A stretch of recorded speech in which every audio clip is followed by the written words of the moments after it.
Queria fazer uma pergunta para você que certamente em algum momento você talvez se identifique com ela. Você já planejou algo, planejou fazer algo, assim, tudo certinho, muito bem intencionado, bem organizadinho, se preparou para isso e tudo ao seu redor, todas as circunstâncias apontavam que aquilo era um bom plano e de repente, simplesmente, aquilo que você planejava não aconteceu.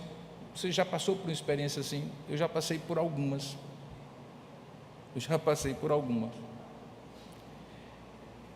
É curioso como planos podem ser mudados, e não necessariamente porque a gente muda, mas porque as circunstâncias ao nosso redor nos obrigam a mudar os nossos planos. Eu acho que todo cristão verdadeiro, como você, como eu, certamente já experimentou também orações não respondidas, desejos que a gente coloca diante de Deus, de ir numa direção e Deus diz não, de ir noutra e Deus diz não,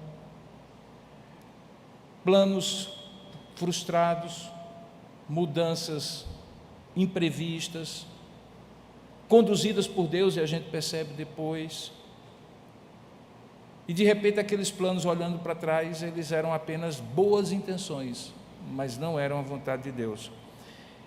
Então, se isso lhe servir de consolo, não acontece só com você, e mais, não se sinta mal, isso acontece com homens muito crentes, já aconteceu com homens muito piedosos, mulheres de Deus, inclusive registrado na Escritura Sagrada, gente que era obediente, piedosa, submisso a Deus e que passou por isso. Então, ter os planos mudados porque eles não eram planos bons, não é, sem dúvida alguma, privilégio seu. Hoje nós vamos continuar a nossa exposição no 9º episódio da 3ª temporada dessa série no livro de Atos dos Apóstolos, que nós estamos chamando de Edificarei a Minha Igreja. E nesse episódio nós vamos, na 2ª viagem missionária de Paulo, acompanhado por Silas e por outros depois no meio do caminho, a gente vai ver como Deus mudou os planos de apóstolos como Paulo. E o meu tema hoje é compartilhar com você aquilo que eu chamo de a condução sobrenatural do Espírito Santo na nossa vida. Como é o Espírito que muda os nossos planos e como isso acontece de maneira sobrenatural. Como nós podemos aprender desse texto que se encontra em Atos capítulo 16, do verso 1 ao verso 12, e que eu lhe convido a abrir onde você estiver, seja aqui ou onde você estiver em casa, e juntos lermos, você que está aqui, se estiver sem Bíblia, acompanhando a Escritura Sagrada que está sendo projetada, ou na sua própria Bíblia, Atos dos Apóstolos, capítulo 16, do verso 1 ao verso 12. O tema é a condução sobrenatural do Espírito Santo, e que nós poderíamos completar dizendo a condução sobrenatural do Espírito Santo que muda os nossos planos. Atos 16, de 1 a 12.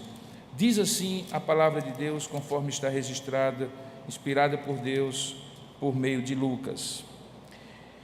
Chegou também, se referia a Paulo, chegou também Paulo a Derbe e a Listra. E havia ali um discípulo chamado Timóteo, filho de uma judia crente, mas de pai grego. Dele, de Timóteo, davam bom testemunho os irmãos na cidade de Listra e na cidade de Icônio. Quis Paulo que ele, Timóteo, fosse em sua companhia no restante daquela viagem, e por isso circuncidou, por causa dos judeus daqueles 2 lugares e dos lugares seguintes, pois todos sabiam naquela região que o seu pai era grego. Ao passar então pelas cidades, Paulo, agora acompanhado de Silas e de Timóteo, entregavam aos irmãos, para que as observassem, as decisões tomadas pelos apóstolos e presbíteros, conforme está em Atos capítulo 15, lá de Jerusalém.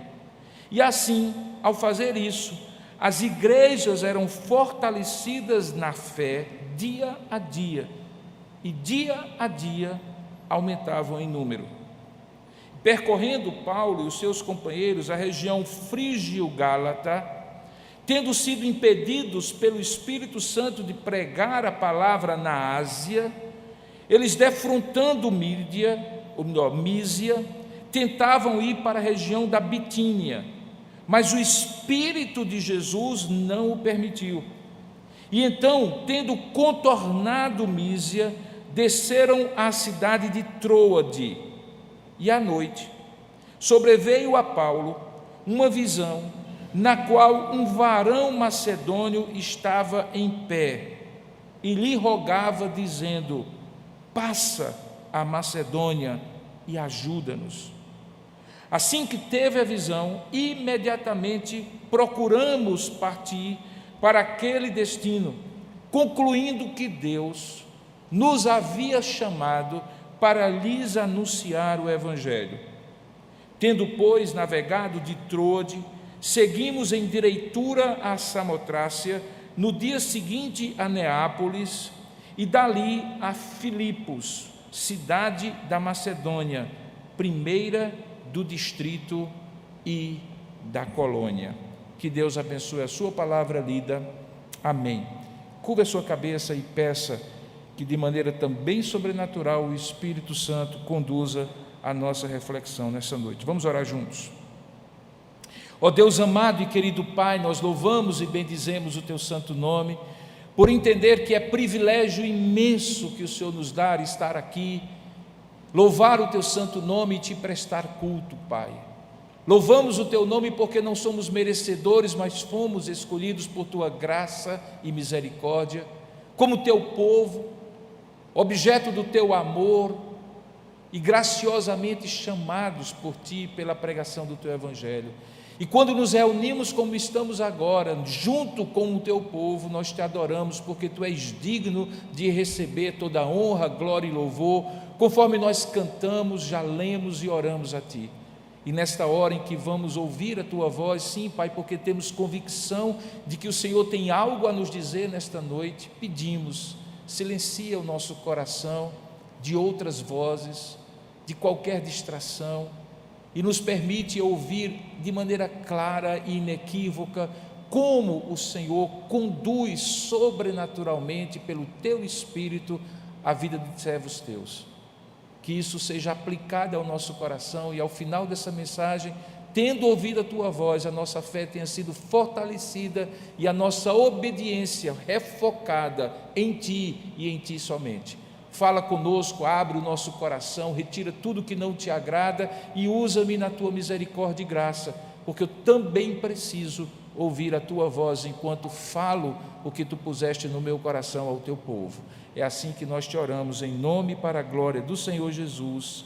Amém. Assim que eu me converti, por volta do ano de 1980, eu tinha 15 anos e alguns meses, na verdade 15 anos e um mês de vida.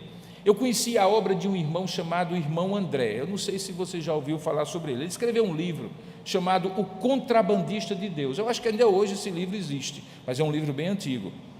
A história que me chamou a atenção, inclusive pelo título, O Contrabandista de Deus, porque obviamente aqui tem uma provocação, né? Quando a gente ouve a palavra contrabandista, a gente pensa em droga, em armas, em tráfico, coisas negativas. Como é que alguém poderia ser o contrabandista de Deus? É na verdade o testemunho do irmão André, que tinha um ministério bem peculiar. Na época da Guerra Fria, quando havia cortina de ferro e havia países que estavam sob a influência do bloco da União Soviética e outros do lado de cá, no ocidente da Europa, sob a influência do mundo capitalista, do mundo ocidental, havia uma linha imaginária, mas verdadeiramente de ferro, que impedia o livre trânsito das pessoas de lá para cá e daqui para lá. Eu me recordo que em 86, o Muro de Berlim, o famoso Muro de Berlim, caiu em 89. Em 86 eu tive a oportunidade de receber uma bolsa de estudo e passar um tempo na Europa, na Inglaterra e depois na Europa. E eu não tive a oportunidade, apesar de ter conhecido vários países, de cruzar essa linha chamada cortina de ferro. O que o irmão André entendia é que aqueles irmãos que estavam ali, proibidos de ter a Bíblia em no seu próprio idioma, de veicular a sua fé, de compartilhar e vivenciar a sua fé, poderiam e deveriam ser apoiados do lado de cá. E a maneira como ele entendeu o chamado de Deus era pegar o seu Fusquinha, sim, era um Fusquinha, um Volkswagen, encher o porta-mala de Bíblias e, de fato, contrabandear Bíblias para o outro lado da cortina de ferro. Não era permitido fazer isso. Então ele enchia o carro e atravessava, às vezes em Berlim e outros pontos, para distribuir Bíblias a irmãos que nos subterrâneos da sociedade daqueles países eram crentes em Jesus Cristo. A história é interessantíssima porque conta relatos assim incríveis de como Deus cegava, literalmente, é esse o termo que tem lá no texto, no livro, a visão dos guardas de fronteira, para que, mesmo existindo caixas ali no porta-mala, e o porta-mala do Fusca, quem já teve sabe, não é essa coisa toda, de grande, nos bancos atrás, eles não conseguiam ver as Bíblias, e as Bíblias chegavam às pessoas ali. Aquilo me empolgou, irmãos, aquilo me trouxe assim, puxa vida, que coisa cheia de aventura, para um adolescente convertido novo, e que ainda via essa possibilidade. Eu disse, eu acho que eu quero fazer isso. Eu vou ser um contrabandista na missão do irmão André. Em algum momento da minha vida, eu pensei que eu deveria ir, inclusive, para a Letônia.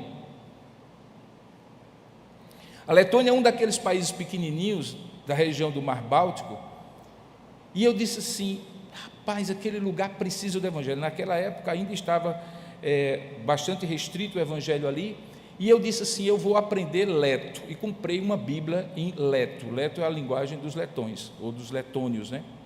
E descobri que tinha uma colônia no interior de São Paulo chamada Nova Odessa, que é formada, uma cidade, por descendentes dos letos. E descobri que eu tinha uma professora que era do Instituto Bíblico Betel Brasileiro, onde eu estava fazendo o Instituto Bíblico, que era descendente desse povo. E aí eu disse, pronto, tudo indica, vou ser missionário, vou contrabandear Bíblias para a Letônia, igualzinho ao irmão André. Bom, eu não preciso dizer para você que era um desejo juvenil, muito bem intencionado, mas não tinha nada, absolutamente nada a ver com o propósito que Deus tinha para mim naquela época. Talvez até ainda tenha, mas até agora não. Essa experiência que é minha, obviamente, na minha juventude da fé, talvez seja a mesma experiência que alguns de vocês tenham, ainda que necessariamente não relacionados ao ministério. Como eu falei, às vezes a gente planeja fazer um negócio e o negócio dá errado. Às vezes a gente planeja criar um relacionamento, constituir um relacionamento com uma pessoa que a gente está apaixonado por aquela pessoa em algum momento da nossa vida e depois a gente vê que não era exatamente o que Deus queria. Às vezes a gente pensa em fazer uma mudança de ordem profissional e Deus conduz de maneira sobrenatural numa direção completamente diferente. Às vezes isso causa revolta, tristeza, indagação, a gente fica confuso, mas algumas outras vezes há lições preciosas que nós podemos aprender e devemos aprender a partir da Escritura Sagrada. Se você olhar direitinho nesse texto, você vai ver que até o apóstolo Paulo passou por essa experiência. Pelo menos em dois momentos do texto que você leu, há duas expressões fortíssimas. Uma mais forte, quando diz que o Espírito Santo impediu que eles fossem numa direção para pregar a palavra de Deus, uma coisa absolutamente paradoxal. Se eles estavam ali para fazer isso, como é que agora o Espírito Santo estaria impedindo que eles fizessem aquilo para o qual Deus havia chamado? E no outro momento diz que quando eles também foram numa outra região, daqui a pouco a gente vai ter os detalhes, o Espírito Santo não permitiu, o Espírito de Jesus não permitiu que eles fossem naquela direção. A experiência de Paulo é uma experiência extremamente rica de um missionário, um homem de Deus, apóstolo do Senhor, que teve que aprender que na vida e na obra missionária existe uma condução sobrenatural, que não é humana, que não é lógica muitas vezes, que não é racional, mas que é divina. E que seja um apóstolo, seja um pastor, seja você uma pessoa que tem a sua vida profissional, sua família, sua trajetória de vida, é preciso que, se você é cristão, se você compreende que chamar Cristo de Senhor significa submeter-se à vontade dEle, então é bom que a gente aprenda com esse texto como é esta condução sobrenatural do Espírito Santo na nossa vida. Por isso eu lhe chamo a atenção ao texto novamente. Há uma das grandes discussões que os comentaristas do livro de Atos fazem, é se Paulo tinha tudo planejadinho, quando, por exemplo, ele escolhia uma determinada cidade para começar o ministério por ela, e essa cidade era a cidade mais desenvolvida da região, e a partir dela um centro difusor do Evangelho se constituía para que cidades menores pudessem ser alcançadas. Parece que Paulo tinha um plano muito claro de atingir uma cidade-chave para depois irradiar o Evangelho para a região. Parece também que o apóstolo Paulo tinha um plano de, em cada cidade, começar pelo lugar onde lhe era mais natural estar, a sinagoga. Ele era judeu. Lembra de Antioquia da Pisídia? Primeiro sábado ele vai direto para a sinagoga, lá ele prega o Evangelho, estava entre irmãos, ele traz o Antigo Testamento que ele conhecia muito bem como judeu que era, e aplica a mensagem do Evangelho àquele texto. A partir dali, o Evangelho, a cidade se abre, por meio dos judeus, mas alcançando outros. Parece que Paulo tinha então um plano muito estabelecido, com algumas estratégias muito claras, mas também parece, em alguns momentos, que seja pela decisão do apóstolo Paulo, seja pela mudança da decisão do apóstolo Paulo, Deus é quem estava conduzindo de maneira sobrenatural aquele ministério. Fica claro, portanto, nesse texto e em outros, que o Espírito Santo havia mudado em alguns momentos aquele planejamento de Paulo. E essa condução sobrenatural do Espírito Santo é o que nos permite, então, chegar a pelo menos 3 conclusões a partir desse texto.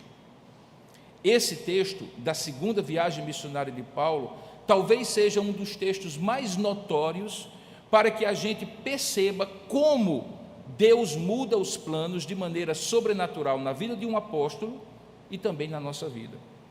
Perceba que, seguindo a ordem natural da narrativa de Lucas, que você leu e que nós vamos voltar para ela, fica muito claro que a condução sobrenatural do Espírito Santo faz com que o padrão das escolhas que Paulo faz não seja rígido, seja, na verdade, flexível, e a depender das circunstâncias ele decida de maneiras diferentes. Veja aí o verso 1 a 3.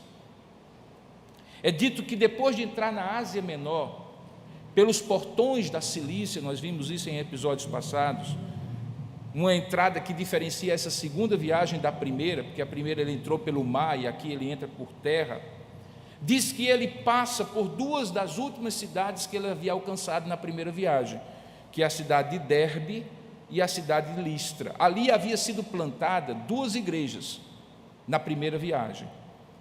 O texto continua narrando que quando Paulo chega ali, ele encontra um discípulo chamado Timóteo. Lucas descreve em poucas palavras quem era esse Timóteo. Diz que ele era filho de uma judia crente, mas era de pai grego. Provavelmente Timóteo era um jovem naquela época, por volta dos seus 20 anos de idade, talvez alcançado pelo primeiro ministério de Paulo, mas Paulo não o conhecia pessoalmente. Tanto é que ele precisava, diz o verso 2, para conhecer melhor, que pessoas lhe dessem bom testemunho daquele irmão. Diz o texto que dele davam bom testemunho os irmãos em Listra e Icônio, ou seja, provavelmente Paulo não havia conhecido antes.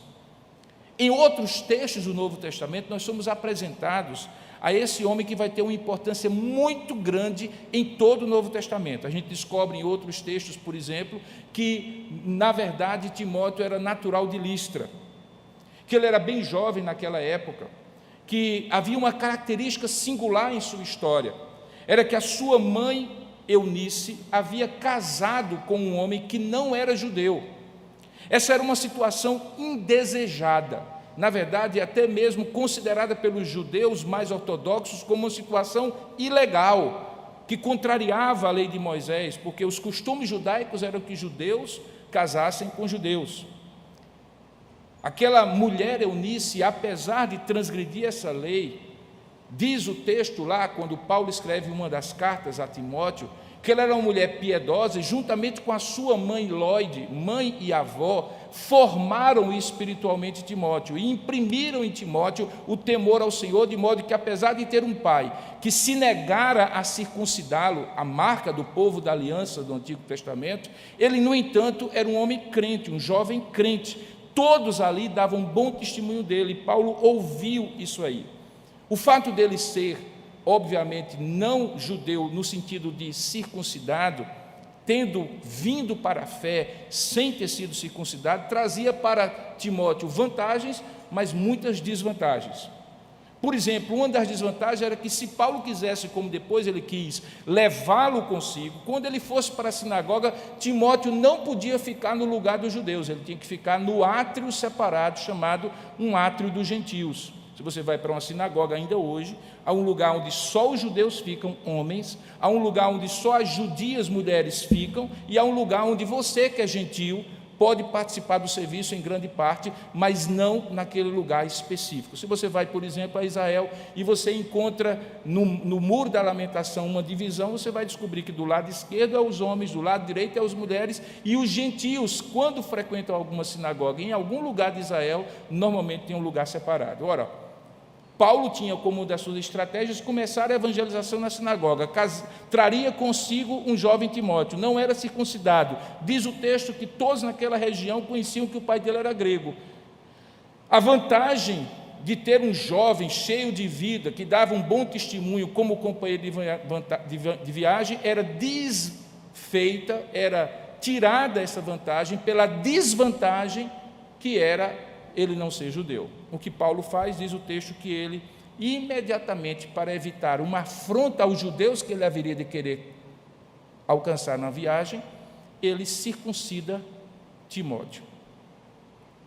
Irmãos, isso parece um detalhe de só menos importância, mas não é. Há comentaristas que dizem que Paulo errou ao fazer isso. Poucos, mas alguns dizem. Mas a grande maioria diz que Paulo não errou, mas ele tomou uma decisão heterodoxa, diferente daquilo que ele normalmente faria. Lembra que quando ele foi para o concílio de Jerusalém, ele levou consigo um homem chamado Tito, que vem a ser também companheiro de ministério dele, e era um homem circunciso, não era judeu. E ele usa Tito no concílio de Jerusalém como um exemplo de que alguém poderia chegar à fé sem precisar fazer um pit stop no judaísmo. Agora, paradoxalmente, ele pega e circuncida Timóteo para ir como companheiro dele. Parece uma contradição. Mais do que isso, preste bem atenção, Paulo repreende em alguns momentos um apóstolo como Pedro por ter uma tibieza, uma dúvida, uma certa ambiguidade no compromisso de dizer claramente que só a graça salvava e que, portanto, a circuncisão não era necessária. Diz o texto lá em Gálatas que Paulo confrontou em algum momento, face a face, o apóstolo Pedro, porque em dado momento, antes que os judeus chegassem, Pedro sentava à mesa e comungava da refeição com gentios.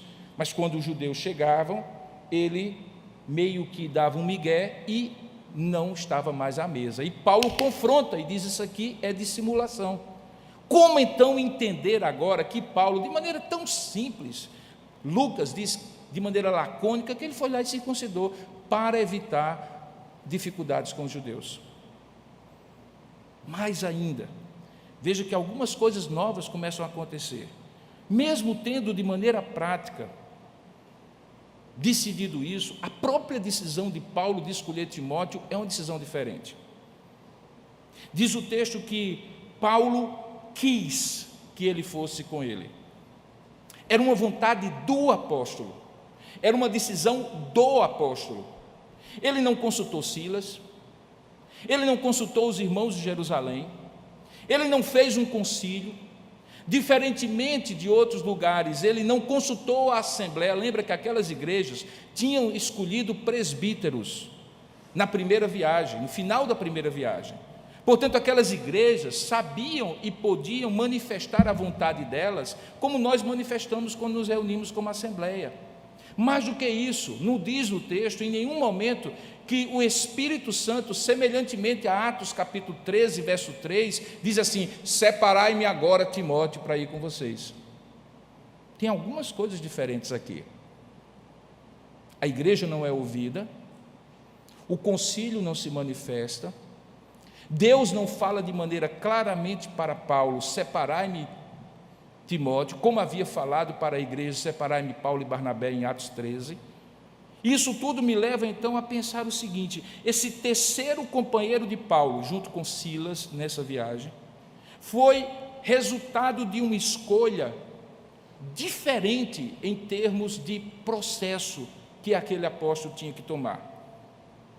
Paulo aqui conhece Timóteo, toma conhecimento de sua situação familiar mista, que complicava a coisa, mas também toma conhecimento do bom testemunho que ele tinha por parte dos irmãos, e a partir de sua vontade explícita, o texto, como eu falei, diz: quis Paulo que ele fosse em sua companhia. A partir dessa vontade explícita de Paulo, tomada a decisão exclusivamente por ele toma a decisão de circuncidar, toma Timóteo nas mãos e vai torná-lo companheiro dele.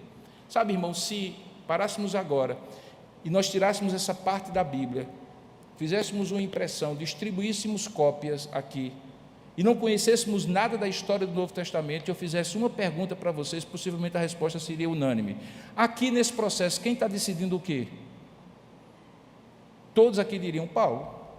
Paulo quis, Paulo escolheu, Paulo fez, Paulo circuncidou o rapaz, Paulo levou ele consigo. É Paulo que está no controle, é Paulo quem está decidindo, é Paulo que está aqui liderando a sua equipe, como qualquer líder que decide as coisas numa determinada direção. Mas quando a gente conhece todo o restante da Bíblia, a gente descobre, a partir desse texto e em outros, que apesar do Espírito Santo, apesar de Deus sequer ter sido mencionado aqui, apesar de outros não terem participado do processo de escolha de Timóteo, no entanto, todo o restante do livro de Atos, todo o Novo Testamento, toda a Escritura Sagrada, demonstram cabalmente que era o Espírito Santo que estava conduzindo a viagem, a decisão de Paulo naquela viagem. Por que isso, irmãos? Porque Timóteo se torna, preste bem atenção, o nome mais citado em todo o Novo Testamento, depois do nome de Jesus, de Pedro e de Paulo. Nenhum apóstolo, mesmo um outro apóstolo, é mencionado tantas vezes no Novo Testamento como Timóteo. Mas aquela escolha foi tão acertada que Timóteo vem a ser, anos depois, o pastor substituto, o sucessor do pastorado da igreja de Éfeso, onde Paulo haveria de pastorear, depois dessas viagens aqui. Mas nenhum outro homem em todo o Novo Testamento recebeu 2 cartas pastorais diretas do apóstolo Paulo, quando no final do seu ministério, um pastor já velho, experiente, resolve dar conselhos a um jovem pastor. E quem é esse jovem pastor a quem Paulo dedica uma atenção tão especial e tão específica? Timóteo.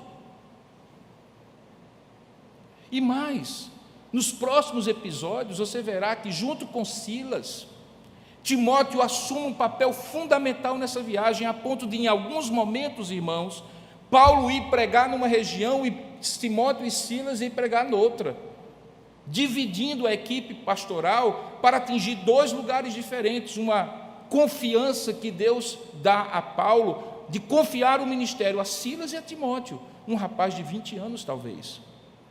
Portanto, qual é a conclusão e o que é que eu deduzo disso? É que nem sempre o Espírito Santo dirá: separai-me, para que Paulo decida, para que as decisões de Paulo decidam, para que sejam tomadas, nem as dele, nem as minhas, nem as suas. Nem sempre pessoas serão consultadas para que você tome suas decisões, e nem sempre elas precisam ser tomadas de uma única forma, ou por meio de uma única circunstância que Deus o leva a tomar. Na verdade, aqui a gente aprende que Deus usa as decisões de Paulo e as de qualquer um como eu e você para cumprir os seus propósitos. A experiência cristã mostra que quando nós estamos alinhados em comunhão com o propósito de Deus, as decisões serão acertadas e o propósito se cumprirá.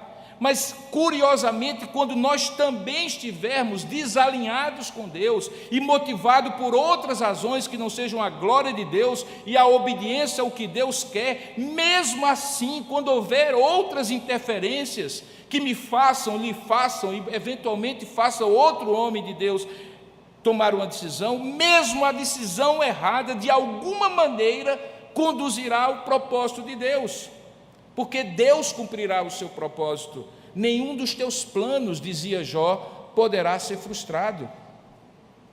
O propósito de Deus não cai por terra, mesmo que seja por meio de uma decisão errada de alguém, porque Ele haverá de tornar essa decisão errada cumprimento de um decreto e de uma decisão anterior, que já previa e tinha decretado que aquela decisão errada conduziria a este propósito. Muitas vezes Ele faz isso para ensinar a cada um de nós por meio daquela decisão errada, para nos humilhar, para quebrantar o nosso coração, para nos ensinar a depender mais dEle. Enfim, Ele sempre conduzirá sobrenaturalmente a sua obra, porque este Deus é o Senhor do tempo, é o Senhor da história, da igreja, da missão, da vida de Paulo, da vida de Timóteo, das igrejas ali envolvidas, da minha vida, da sua vida, enfim, de tudo. Paulo aprende, e eu aprendo com Paulo, que eu não preciso sempre que o Espírito Santo me diga: separai-me agora, Paulo e Barnabé. Que nem sempre eu terei que convocar um concílio para tomar uma decisão, que há uma condução sobrenatural, multiforme, variada, pela qual Deus conduz que a gente tome decisões, muitas vezes usando o bom senso, muitas vezes usando a avaliação lógica das circunstâncias, muitas vezes sendo conduzido de maneira sobrenatural, com algum insight que faça com que tudo diga que a gente vai numa direção, mas a gente vai noutra. Porque esse ponto desse texto nos mostra justamente isso, que o padrão de escolha que precisamos tomar na nossa vida cristã só deve ter uma coisa como certa: ela deve ser uma condução sobrenatural do Espírito Santo segundo os princípios da palavra de Deus. Mas a forma, o modus operandi, as circunstâncias, pode ser em cada uma delas diferente do que decidimos antes. É como nós dizemos que Deus é imutável em sua essência, mas Ele não é imóvel. O propósito de Deus também não muda, mas ele se cumpre de formas diferentes. Quando as decisões se baseiam em princípios, apesar disso, elas são frequentemente tomadas de forma diferente. Nós aprendemos então que a condução sobrenatural desse texto faz com que Paulo mude a maneira dele decidir. Imagine que nesse momento, ele, se fosse rígido, fosse decidir da maneira como inicialmente Deus o fez decidir a igreja de Antioquia ao dizer: separai-me Paulo e Barnabé. Ou imagine que agora Paulo dissesse assim: ok, esse jovem tem um grande chamado e um bom testemunho, mas eu vou convocar a assembleia da igreja para que ela se manifeste com o seu voto, como fez com a eleição dos presbíteros, para decidir se esse rapaz vai ser missionário ou não. Paulo poderia fazer isso? Sim. O Espírito Santo poderia ter dito: separai-me separai-me Timóteo, como disse separai-me Barnabé e Paulo? Sim. Mas esse texto nos mostra que quando Paulo diz quis Paulo, quando Lucas registra quis Paulo levá-lo consigo em sua companhia, Deus estava usando a vontade humana de Paulo para cumprir o propósito que ele tinha na vida de Timóteo, na vida de Paulo, na vida das igrejas assim. Por que isso? Porque quem conduz é o Espírito Santo, não é a vontade humana. Quem conduz não são cânones humanos, regrinhas quadradinhas, sempre da mesma maneira e da mesma forma. Nós temos princípios, como veremos, e esses princípios se aplicam de maneira correta e específica para cada circunstância. Segunda coisa que fica muito claro, a condução sobrenatural do Espírito Santo. É quando, diferentemente do que eu falei agora, a condução sobrenatural do Espírito Santo se revela em simplesmente manter o que foi planejado. Veja agora o verso 4 e 5. É dito o seguinte, no verso 4: ao passar pelas cidades, entregavam aos irmãos as decisões tomadas pelos apóstolos e presbíteros de Jerusalém com um propósito, para que as observassem.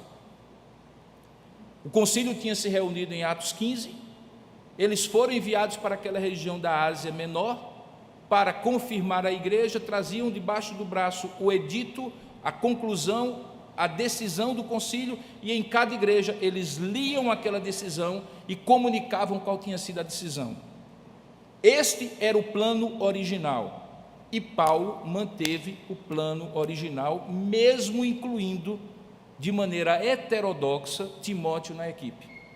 O que é que diz o texto no versículo 5? Que por conta dele manter o plano original, as igrejas eram fortalecidas na fé, no conhecimento da verdadeira doutrina, na apreensão do conhecimento de Deus e na vivência com Deus, e dia a dia aumentavam em número. Sabe, irmãos, esse era exatamente o plano original da igreja.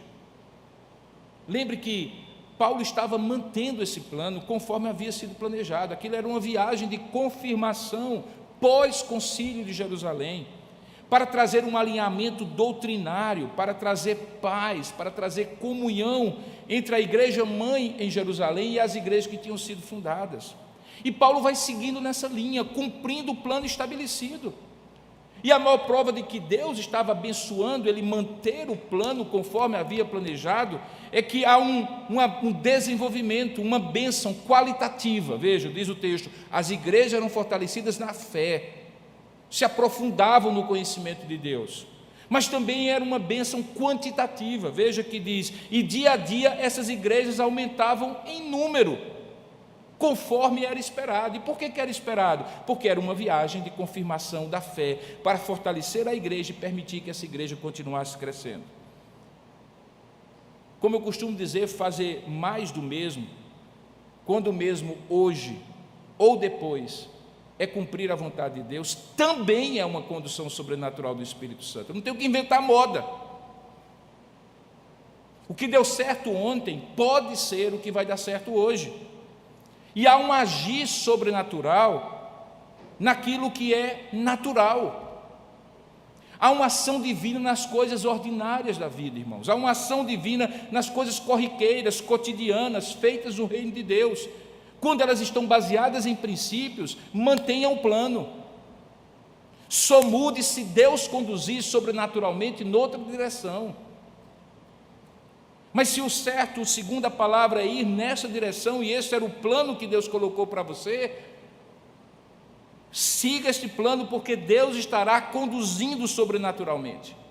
Como eu costumo dizer, rotinas, hábitos espirituais, tradições espirituais, se forem instruídas por Deus, se não forem criação de homens, não são meras repetições vazias e destituídas de valor. Elas dão segurança da bênção de Deus, porque elas estão cumprindo o propósito de Deus. Quando um judeu fazia as coisas direitinho, do jeito que tinha que fazer, na criação de um filho, no seu casamento, na relação com a sociedade, quando eles tinham naquilo que Deus havia instituído, não naquilo que eles tinham criado depois, mas naquilo que era a lei do Senhor, aquilo que a Bíblia chama de ordenanças, um termo específico, que são aspectos práticos da lei, ele estava sendo conduzido pelo agir sobrenatural do Espírito Santo. Não é só o extraordinário, o inventivo, a novidade que faz com que a gente perceba o Espírito Santo. Manter um hábito, para pensar aqui em nós, de ao domingo, no dia do Senhor, você se apresentar diante de Deus e fazer exatamente aquilo que nós fizemos, dentro da liturgia que nós propomos, de nos apresentar diante de Deus, de louvar e adorá-lo, depois confessar os nossos pecados, ouvir a palavra, consagrar a Deus as nossas vidas, esse ritual não é necessariamente alguma coisa ordinária e sem valor. É no ordinário que Deus age sobrenaturalmente, conduzindo a nossa vida. Por isso que Paulo mantém o plano. Então, quando no ponto anterior, quando eu enfatizei a decisão diferente de Paulo na escolha de Timóteo, pode ser que tenha ficado na sua mente alguma dúvida, se não existe algo objetivo que ancore a sua vida, e que essa condução sobrenatural do Espírito Santo é deixar o Espírito lhe levar. Não, quando eu estava preparando esse sermão, que está escrito aqui na minha frente, eu estava em oração e crendo, estudando de maneira diligente para que o Espírito conduzisse a interpretação do texto e me permitisse registrar aquilo que Deus quer que Deus fale ao seu coração. E isso é condução sobrenatural do Espírito Santo. Eu não posso fechar e dizer assim: irmãos, vamos ver o que o Espírito vai dizer agora. Fala aí, irmão, por favor. Fala aí alguma coisa, porque hoje o culto vai ser diferente. A gente vai começar celebrando a Santa Ceia. E vamos fazer o seguinte: eu vou ficar de costas para vocês e vocês vão ficar aqui de frente. E a gente vai fazer o seguinte: ao invés de vinho, a gente vai fazer Coca-Cola, porque a gente quer ser contemporâneo. Não, irmãos, isso não é condução sobrenatural. Isso é falta de ordem e de decência, falta de ordenamento baseado em princípios. Quando nós adoramos primeiro e confessamos o pecado depois, é porque existe uma lógica por trás disso. Quando nós quebrantamos o nosso coração, nos preparando para ouvir a palavra de Deus, é porque existe uma ordem de Deus, um princípio litúrgico por trás disso. Então, quando Paulo mantém o plano, e de acordo com aquilo que ele havia estabelecido, e Deus tinha colocado no seu coração de fazer uma viagem de confirmação, ele mantém o plano de confirmar a igreja. E o que é que Deus faz? Deus confirma o plano dele, como diz o Salmo 90, confirma, Senhor, a obra das nossas mãos. E Deus então põe a mão dele sobre a mão de Paulo e faz as igrejas se fortalecerem na fé e crescerem, porque a condução sobrenatural do Espírito Santo também acontece quando a gente mantém o curso de ação planejado conforme estava desde o início.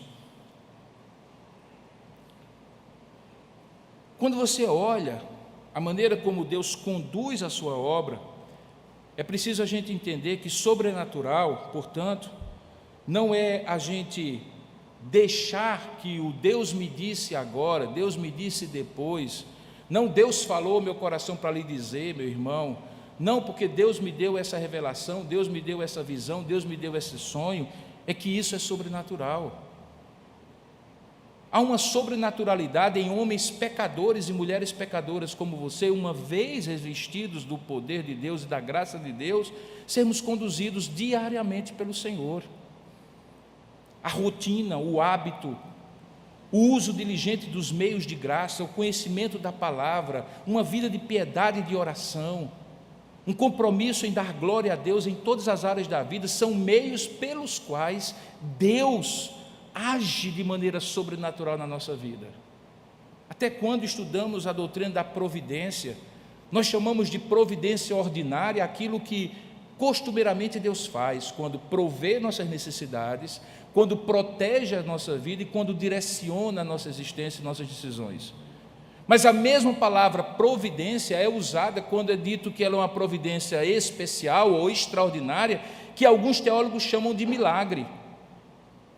Se teologicamente não é correto dizer que a cada dia Deus está fazendo milagre, mas é correto dizer que a cada dia Deus está agindo de maneira sobrenatural no ordinário da nossa vida.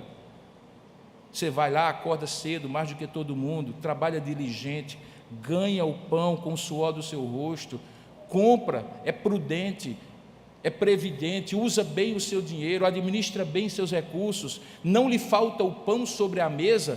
Quem é que está fazendo isso, irmãos? É você, mas é Deus por seu intermédio, usando os meios ordinários para sustentar a sua vida. E quando isso que você fizer não for suficiente, por circunstâncias que você não controla, Deus, pela sua graça, agirá de maneira miraculosa, lhe dando além daquilo que você pede, espera e suplica ao Senhor. E aí sim, é uma condução sobrenatural extraordinária. Aqui Paulo tinha uma condução sobrenatural que poderia até levá-lo a tomar uma decisão diferente em relação a Timóteo. Mas Paulo não era um loucão que ficava quebrando princípios de Deus e fazendo o que quisesse. Ele entendia que Deus tinha dado para ele um plano, e o plano era confirmar aquelas igrejas. Ele mantém o plano. Portanto, sobrenatural não é sinônimo de antinatural. Extraordinário não é sinônimo de anti-ordinário. Providência especial ou simplesmente milagres não invalidam a providência ordinária da provisão, proteção e direção de Deus. Os princípios são princípios, valem sempre. A aplicação desses princípios, conduzida sobrenaturalmente por Deus, pode me levar a fazer mais do mesmo, mas também podem me levar, como foi o caso de Timóteo, a fazer mais do que o mesmo. E quem vai conduzir isso? O Espírito Santo. Portanto, não é porque Deus não disse separai-me a Timóteo que a escolha era menos espiritual.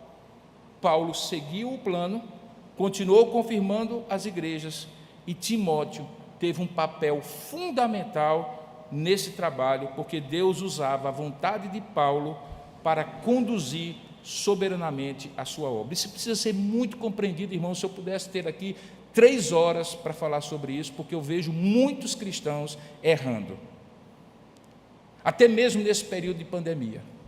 Deus sabe a hora que eu vou morrer. Então, não. Deus usa as suas decisões responsáveis, moralmente responsáveis diante dele, para cumprir o seu propósito. E cabe a você ser prudente, cabe a você ser previdente e fazer aquilo que até onde você puder compreender é o mais lógico, o mais sensato, o mais prudente ser feito. Se isso não for suficiente e realmente Deus tiver o propósito de colher a sua vida, certamente Ele fará. Mas também Ele usará as suas decisões morais e responsáveis para cumprir o seu propósito, porque Deus usa as causas finais e as causas intermediárias de todas as coisas para cumprir o seu propósito. A soberania de Deus não invalida a responsabilidade humana. Paulo mantinha o seu curso da história, naquilo que ele havia planejado, até que Deus mudasse. Porque quando ele tinha planejado, ele tinha colocado diante de Deus, tinha proposto que Deus fizesse a sua parte, e Deus tinha uma parte fundamental, ele conduzia, Paulo era conduzido por ele. Em terceiro e último lugar, essa condução sobrenatural do Espírito Santo nesse texto, acontece aí sim, de maneira muito peculiar, quando os planos de Paulo são impedidos ou mudados, como eu falei no início. Veja agora o verso 6 a 8. No verso 6 a 8 diz assim, que percorrendo a região frígio-gálata, tendo sido impedidos pelo Espírito Santo de pregar a palavra na Ásia, defrontando Mísia, tentavam ir para a Bitínia, mas o Espírito de Jesus não o permitiu. E tendo contornado Mísia, desceram a Troade. Paulo estava na parte meridional da Ásia Menor, que hoje é a Turquia. Naquela região havia a Frígia e a Galácia. O lugar para onde eles tinham ido na primeira viagem, lá tinham plantado 4 igrejas, Antioquia da Pisídia, Icônio, Listra e Derbe. Na segunda viagem missionária, ele volta para essa região, para confirmar aquela fé dos irmãos.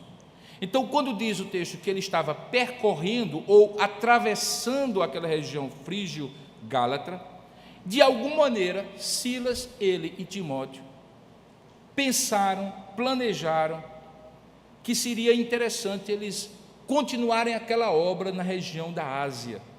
Eles até tinham um foco, eles queriam subir para onde estaria o Mar Negro hoje, na região de Ponto e Bitínia, mais ao norte da atual Turquia. Mas diz o texto que quando eles tentaram pregar a palavra, veja, o propósito era muito santo, era muito nobre, pregar a palavra, eles eram pregadores da palavra. Diz o texto que eles foram impedidos pelo Espírito Santo. A palavra coitentesa aqui significa que eles foram proibidos, interditados, vedados, uma placa grande, proibido ultrapassar, aqui não. Como assim? O Senhor nos chamou assim?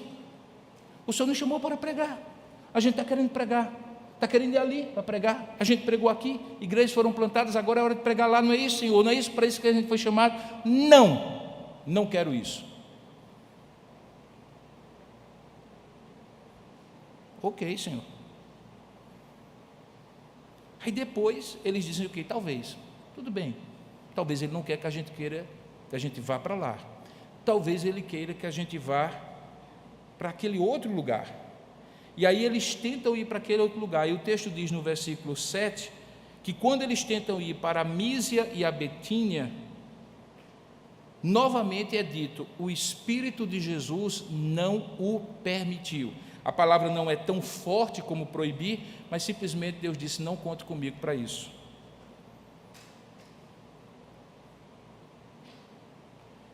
O verbo não permitir ou proibir indicava que os planos de Paulo precisavam mudar. De maneira incisiva, cabal ou de maneira simplesmente mais suave, o que Deus estava dizendo, pelo meio das circunstâncias, era muito simples. Paulo, aqui não. Mas como, Senhor? Por que Deus faria isso? A resposta está no verso 8, irmãos, e o contexto nos ajuda. Diz que quando eles, enfim, desistem de tentar algo que Deus não queria, ou seja, de ir contra a vontade de Deus, porque Deus não queria, ficou muito claro, eles contornam a região da Mísia e acabam numa cidade de Troade.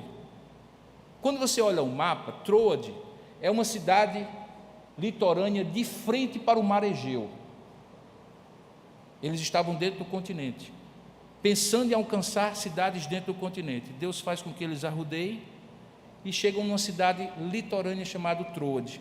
Se alguém ficasse na praia de Troade e olhasse direto e tivesse uma vista muito aguçada do outro lado, ele iria ver a famosa península grega e em frente à região da Macedônia, terra natal do grande Alexandre o Grande.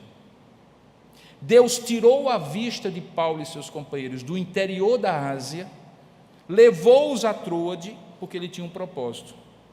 Quando acontece ali, se percebe que Deus estava tirando o olhar, literalmente, irmãos. Quando você olha no mapa, Paulo está olhando para cá. Deus diz não. Aí Paulo diz, então talvez não seja para cá que eu tenho que pregar, talvez seja para cá. E Deus diz, não. Bom, Senhor, e agora? Deus vai conduzindo, eles rodeiam essa região, e Deus diz assim, olhem para cá. Chegam em Troade, olham para cá. Mas, Senhor, só tem mar. Só tem mar. Ali tinha gente, aqui tem mar. O que eles não viram a princípio era que depois do mar Egeu havia a Grécia, a Macedônia. E diz o texto que quando eles estavam numa determinada noite, já em Troade, à noite, veja aí o verso, sobreveio a Paulo uma visão, na qual um varão vestido de roupas macedônias, por isso Paulo entendeu que ele era da Macedônia, mas mais ainda pelo que ele falou, dizia assim, rogava, clamava, pedia ajuda, dizendo, passa a Macedônia e ajuda-nos. Agora ele entendeu. Agora ele entendeu. Não é que Deus estava proibindo de pregar mais a palavra. Deus estava mudando o plano de Paulo e conduzindo Paulo para um lugar que ele, preste bem atenção, jamais poderia imaginar que alcançaria. Porque do outro lado do mar Egeu é a Grécia. Grécia é a Europa. Europa era um novo continente, uma nova frente missionária. Paulo tinha saído de Antioquia da Síria para confirmar a igreja. Ele estava querendo aproveitar ali, já que estava na Ásia, para pregar o evangelho em outras cidades. Ele não podia nunca imaginar que Deus estaria na segunda viagem missionária dele abrindo um campo completamente novo. Na cidade de Filipos vai surgir a primeira igreja cristã na Europa, irmãos. E Deus não tinha dito isso para Paulo em Antioquia da Síria, porque Deus nem sempre diz o plano inteiro para nós. Viver pela fé é cumprir o plano que nós sabemos que Deus já deu para nós. Não é ficar inquieto e ansioso para saber como vai terminar. Não é ir logo para o último capítulo do livro e perguntar, não, senhor, espera aí, eu até leio depois. Recentemente uma pessoa disse assim, pastor, minha ansiedade é tão grande que quando eu começo a ler um livro, eu vou logo para o último capítulo. Depois que eu sei como vai terminar, eu então fico tranquila para começar a ler o restante. Eu digo, meu amigo, aí é ansiedade mesmo, viu? Aí é ansiedade mesmo. Mas que graça tem se você já sabe o final? O bom é o caminho, o bom é a aventura, o inesperado, é você dizer assim, puxa vida, olha como a história mudou.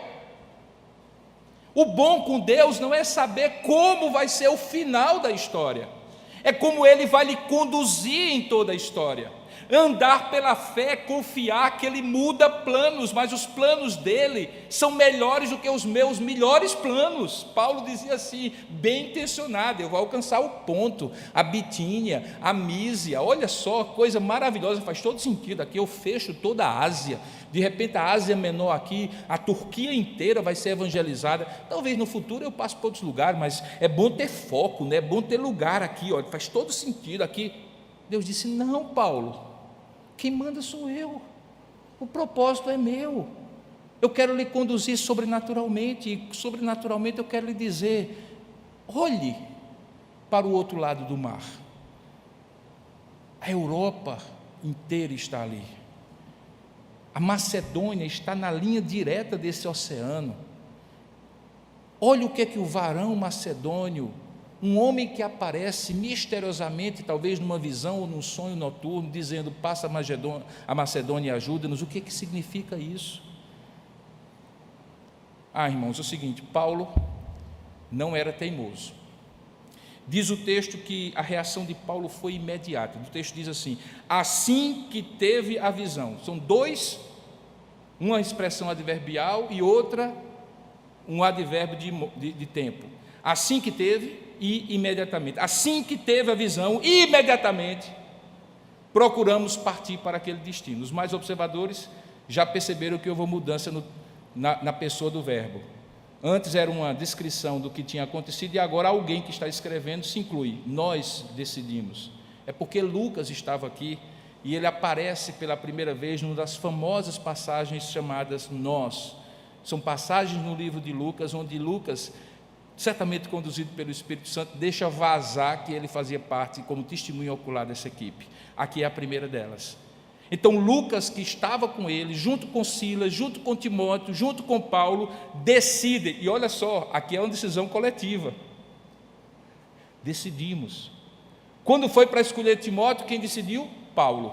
Mas aqui é uma decisão coletiva. Veja que se isso prova o meu primeiro ponto, que Deus usa meios diferentes de nós decidirmos para cumprir o seu propósito. Mas aqui Paulo, e esta é a ênfase desse ponto do texto, tem uma obediência irrestrita, uma obediência imediata, uma obediência completa, integral, total. Ele imediatamente, ele procura partir. O texto continua dizendo que dali ele navegou de Troade para Samotrácia, no dia seguinte a Neápolis, até chegou a Filipos, cidade da Macedônia. E olhe onde é que ele foi parar. Diz que o texto diz que Filipos, cidade da Macedônia, era a primeira do distrito e colônia. Deixa eu chamar a sua atenção para isso. Não diz primeira do distrito da colônia. Não era a capital do distrito apenas. Ela em si era uma colônia romana. A gente vai ver isso no próximo episódio. Isso implicava que Filipos era a melhor porta de entrada do Evangelho na Grécia e na Europa. Nenhuma cidade era tão propícia, tão importante para Paulo atingir como Filipos. Mas desde quando Paulo sabe disso? só quando Deus muda os planos dele. Só quando Deus aponta para ele uma outra direção. A história de como essa igreja de Filipos, que é uma das histórias mais bonitas da Bíblia, do livro de Atos, vai ser plantada usando 3 plantadores, ou 3 primeiros convertidos mais improváveis, um carcereiro, uma mulher rica da sociedade de Filipos, mercadora de púrpura, e uma jovem adivinhadora possessa de demônios. São os 3 primeiros convertidos dessa igreja. É uma das histórias mais maravilhosas do livro de Atos, de como Deus usa quem Ele quer, como Ele quer, conduzindo sobrenaturalmente a sua obra. Mas isso vai ficar para os próximos episódios, os próximos capítulos. Qual é o resumo que eu quero trazer para você até agora? Primeiro, que a condução sobrenatural do Espírito Santo muda as formas como Paulo toma as decisões, impedindo dele ser rígido e usando a vontade dele como expressão da vontade de Deus. Essa mesma condução sobrenatural do Espírito Santo confirma-se quando faz Paulo manter os planos que ele fez, os compromissos que ele assumiu com a decisão conciliar, e os impede, a ele e aos seus companheiros, de entender erroneamente aquela condução. Mas, acima de tudo, nesse texto fica claro que a condução sobrenatural do Espírito Santo trabalha contra os planos de Paulo, porque os melhores planos de Paulo não conduziriam os missionários a cumprir a vontade de Deus. E quando os nossos melhores planos não conduzem para a vontade de Deus, eles são lixo, Deus descarta. E a vontade dele, que é boa, perfeita e agradável, se sobrepõe à nossa vontade, nos surpreende e nos leva a concluir qual é a direção que a mudança estava nos levando. Eu quero fazer uma pergunta parecida com a que eu fiz no começo, para encerrar a minha mensagem. No começo eu perguntei assim: você lembra que depois que teve alguns planos, algumas decisões mudadas na sua vida, e como ninguém disse que não se lembra, eu estou concluindo que todo mundo lembra de muitas mudanças que houve nos seus planos. O que eu quero perguntar agora: e você percebeu, depois que houve as mudanças, posteriormente, que Deus não queria que fosse do jeito que você planejou? Que não tivesse acontecido do jeito que você planejou? Que depois você concluiu que não seria realmente bom como você imaginava, e que o seu bom acabou se tornando o melhor de Deus, quando Deus mudou os seus planos? Porque chegar à conclusão que Deus mudou e não tirar essa lição é conhecer somente a metade da história, porque o bom da história é que esta mudança de Paulo vai determinar alguma mudança de postura no final de Paulo, da vida de Paulo. Paulo amadurece com essa experiência. Por isso, reconhecer a condução sobrenatural do Espírito Santo, conforme a vontade de Deus, é sinal de maturidade. Eu tenho uma imagem na minha cabeça, irmãos, que é assim, uma imagem de Deus como meu pai, e eu como uma criancinha, ele me levando para o shopping. Pai nenhum passou por essa experiência aqui, os filhos de vocês são diferentes, eu tive essa experiência. E aí o menino diz assim: pai, eu quero aquilo. E você diz assim: não.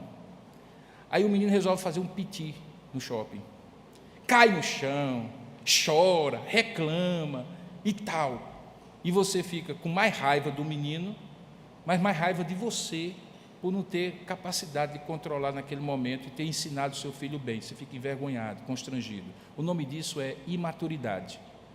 Quando é que você descobre que seu filho começa a ser maduro? Quando você diz não, e ele diz assim: tá certo, pai, o senhor sabe o que é melhor para mim. Essa é a diferença de crianças espirituais e de homens e mulheres maduras espiritualmente. É quando os nossos planos são mudados e nós olhamos e dizemos assim: tá certo, pai, o senhor é quem sabe. Outra imagem que vem na minha mente quando eu penso nesse texto é quando alguém vai tirar a carteira de motorista. Ele vai a uma autoescola, ele tem um curso teórico e depois ele tem um treinamento de rua. Ele vai dirigir pela primeira vez um carro. Ao lado da pessoa tem um motorista, um treinador, um professor de autoescola. O que é que ele faz ali? ele vai relembrando a teoria que aquele aluno supostamente aprendeu e que agora precisa colocar em prática. Ele vai guiando do lado de cá as decisões daquela pessoa.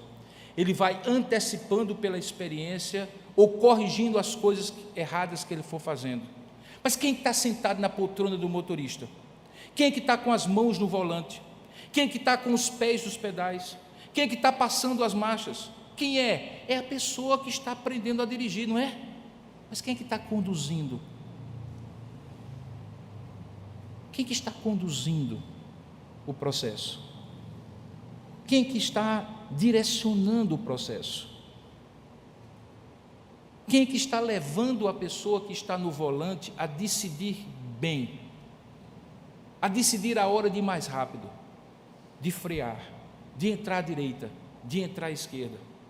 Quem é que está conduzindo o condutor? Quem é o condutor do carro? É o professor da autoescola. Até que ele tenha maturidade para dirigir sozinho. Mas deixa eu lhe dizer uma coisa, ainda hoje, 40 anos depois que eu dirigi pela primeira vez, eu escuto a voz de um tio meu que não era professor de autoescola, que foi quem me ensinou a dirigir. E ainda hoje eu me lembro de coisas que ele me disse: dê sinal primeiro antes de dobrar o volante, de passar o volante. Não use necessariamente o pedal de freio, faça freio motor reduzindo a marcha. 40 anos depois, a voz dele, do meu tio Erivaldo, ainda ecoa no meu ouvido, depois de 40 anos de experiência de dirigir. Irmãos, não é exatamente isso que Jesus prometeu, quando disse que enviaria o Espírito Santo, lá em João capítulo 14, 15 e 16, para estar conosco e dentro de nós? Ele não prometeu que o Espírito Santo nos conduziria a toda a verdade, que Ele nos ensinaria todas as coisas, que Ele nos faria lembrar de todas as coisas que Ele tinha ensinado? Não é exatamente essa experiência que Paulo, depois de tê-la, o faz ensinar à igreja de Romanos, aos romanos, à igreja de Roma, quando diz que o Espírito Santo é como um guia, e que todo aquele que é filho de Deus e tem o Espírito Santo é guiado, conduzido pelo Espírito Santo?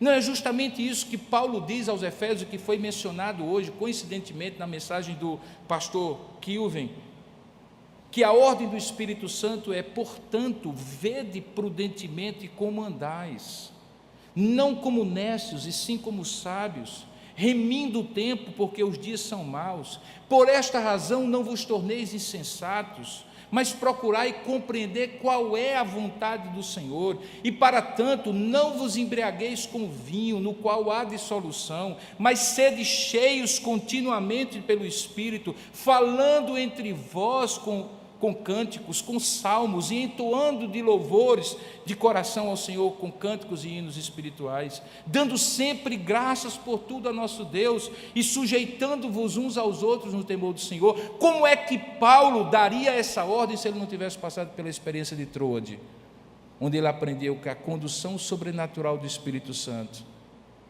vem quando nós nos deixamos ser cheios pelo Espírito Santo? Portanto, se em algum momento da sua vida, hoje ou no futuro, Deus mudar seus planos, pare e diga assim: Senhor, és Tu? Senhor, és Tu? Para onde o Senhor quer que eu me conduza? É para eu frear agora? Ou é para eu acelerar? É para eu entrar à direita ou para eu entrar à esquerda? Eu mudo de marcha, Senhor?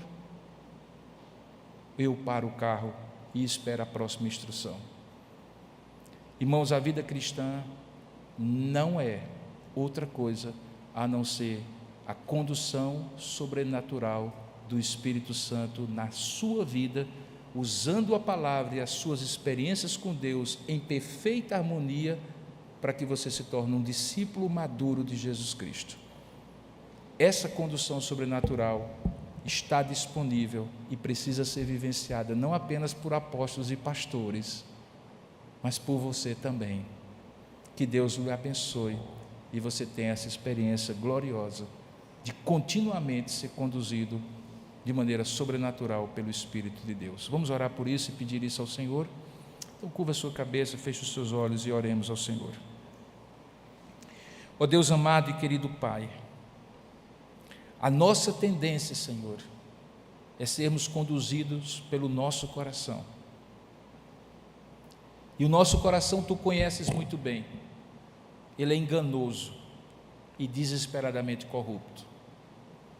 Quando acertamos, Ele nos diz que nós somos autossuficientes e devemos fazer sempre da mesma maneira, porque sempre dará certo. E deu certo, porque nós decidimos certo. Quando dar errado, Senhor, o nosso coração nos acusa e Te acusa de não ter impedido de que desse errado. E nos coloca contra o Senhor, quando na verdade nós decidimos com o nosso coração. Frequentemente, Senhor, quando decidimos e lá na frente as coisas dão erradas, é só aí que nós olhamos para Ti e digamos assim: Senhor, qual é a Tua vontade? Mas algumas vezes as consequências já são severas e não há como revertê-las. Ó Deus, nós precisamos tanto, mas tanto, Senhor, da condução sobrenatural do Teu Espírito em nossas vidas. Nós reconhecemos, ó Pai, que temos a Tua palavra, é a nossa regra de fé e prática, é a lâmpada para os nossos pés, é luz para o nosso caminho. Mas sabemos que se não for o Teu Espírito que pegue essa palavra e aplique ao nosso coração, abra o nosso entendimento e nos faça compreender e aplicá-la no dia a dia da nossa vida, Senhor, que a Tua palavra continuará sendo verdade, e nós continuaremos errando nas nossas decisões. Precisamos, Senhor, da condução sobrenatural do Teu Espírito. A liderança dessa igreja, os pastores e os presbíteros e os diáconos, precisam da condução sobrenatural, porque essa igreja não é nossa. Os nossos melhores planos não chegam sequer perto do Teu propósito para essa igreja. Por isso, em nome do Senhor Jesus e em nome do conselho dessa igreja, nós rogamos a Ti, conduz-nos, Senhor, de maneira sobrenatural, segundo os princípios da Tua palavra, para pastorear esse rebanho que cresce e cumprir a missão que Tu deste a essa igreja. Pai, eu sou pai, sou marido, como há outros pais e maridos, outras mulheres e esposas aqui. Nós não sabemos, ó Pai, muitas vezes como decidir as coisas em casa, como tomar as melhores decisões no casamento. Sabemos o que Tu nos manda, Pai, não sabemos como criar os nossos filhos. Precisamos da instrução da Tua palavra iluminada, aplicada ao nosso coração, para que não seja letra morta, mas que seja princípio de vida, que nós possamos usar para instruir os nossos filhos no Teu caminho. Pai, nós temos negócios e decisões a tomar na nossa vida acadêmica e profissional. Algumas parecem tão vantajosas, ó Pai, que a nossa decisão e nosso ímpeto inicial é dizer: é isso que Deus quer, eu vou ganhar mais dinheiro, eu vou ser mais famoso, eu vou ser mais reconhecido, eu vou melhorar na minha vida, mas talvez não seja isso que o Senhor queira para mim, Pai, nem para os meus irmãos. Talvez seja. Como saber, Senhor, se não for pelo Teu Espírito que aplica a Tua palavra? Abra os nossos olhos, nos dê discernimento espiritual. Pai, como é possível viver a vida cristã sem sermos conduzidos pelo Teu Espírito, Senhor?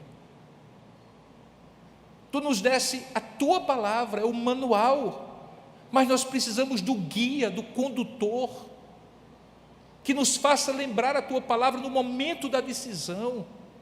nos faça perceber que as nossas motivações, talvez naquele processo de decidir, não estão as mais puras, as mais corretas, precisam ser confrontadas com a Tua palavra. Pai, Tu precisas nos dar força, Senhor, para dizer não ao que parece lógico, mas Tu tens uma lógica própria, ao que parece vantajoso, mas tem um prejuízo mais na frente que nós não estamos vendo.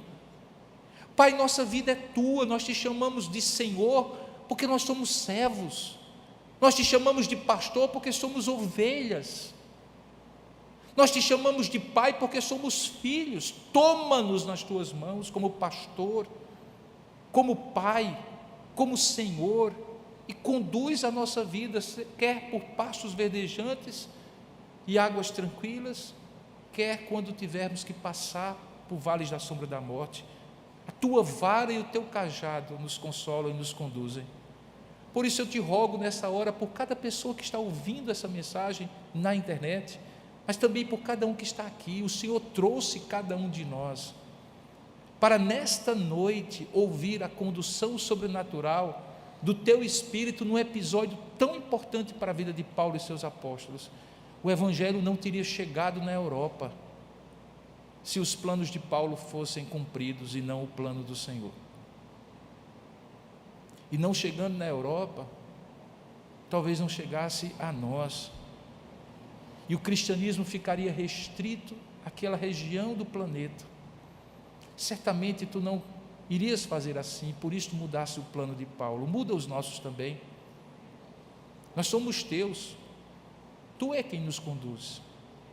Rogamos que assim Tu aplique a Tua palavra a cada situação concreta na qual nós estamos envolvidos e na qual precisamos da condução sobrenatural do Teu Espírito Santo. Nós oramos assim, nos entregamos a Ti e dizemos: faça a Tua vontade, aqui na terra como é feita no céu. Em nome de Jesus. Amém, Senhor.